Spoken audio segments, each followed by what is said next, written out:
Kyle Larson just sent a warning shot to the entire NASCAR field, and it happened at a track that could completely change the balance of the All-Star race.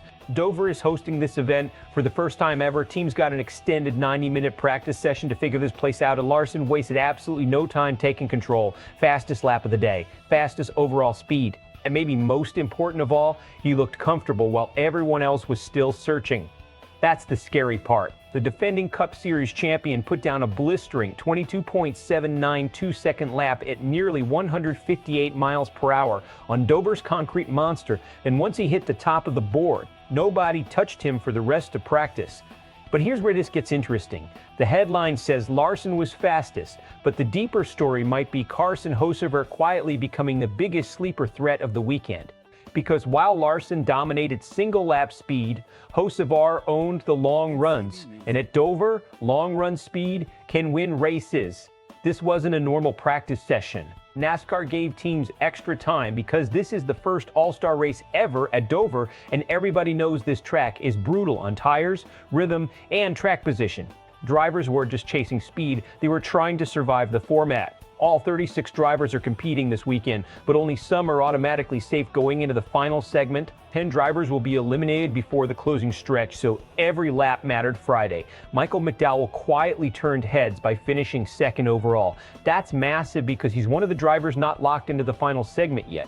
Ricky Stenhouse Jr., Riley Herbst, Connor Zilisch, and Eric Jones also showed enough speed to keep themselves in the conversation. Then you had the heavy hitters right behind Larson: Denny Hamlin, Kyle Busch, Ty Gibbs, Christopher Bell. That top section of the leaderboard looked like a playoff race already, but the garage probably paid the most attention to two things: who had raw speed and who could sustain it over a run. Kyle Busch led the 5-lap averages, which tells you the number 8 car has immediate pace, but Hocevar, he led the 10-lap, 15-lap, 20-lap, 25-lap, and 30-lap averages. That's not an accident, that's race-winning balance. And suddenly one of the youngest aggressive drivers in the sport looks like a legitimate threat to steal the spotlight in NASCAR's biggest exhibition event. Now let's talk strategy, because Dover changes everything. This track is narrow, fast, physically demanding, and incredibly difficult to recover it once you lose track position. The All-Star format already creates chaos, but now teams also have to execute pit road perfectly because qualifying this weekend includes pit stop performance. That's why you saw drivers repeatedly practicing pit entry and box timing during the session. One mistake could ruin the entire night, and we already saw flashes of that pressure building. Bubba Wallace and Shane Van Gisbergen nearly had a pit road incident while entering and exiting the garage area. Ryan Blaney dealt with a left rear tire issue. Chase Briscoe actually slapped the outside wall exiting turn 2 and immediately had to head back to the garage with right side damage. Those are warning signs. Dover punishes drivers who overdrive the car even slightly. And here's the bigger issue for the field. Larson thrives in exactly these conditions: high tire wear, momentum tracks, drivers dancing on the edge. That's where Larson becomes terrifying because he doesn't just attack corners, he manipulates them. He's one of the few drivers who can run inches from disaster lap after lap without losing rhythm. If Hendrick Motorsports found something early this weekend, the rest of the garage could be chasing them the entire event, but there's another storyline nobody should ignore. Ryan Blaney was the fastest Ford driver despite the tire problem, and Ford desperately needs a statement performance right now. Chevrolet dominated large stretches of this practice, and Toyota looked balanced and deep across multiple cars. Ford cannot afford to get buried early at a place where passing is already difficult. And then there's Ty Gibbs, quietly 5th. Smooth all session, no drama. That's usually when Gibbs is most dangerous. Fans are probably split right now into two groups.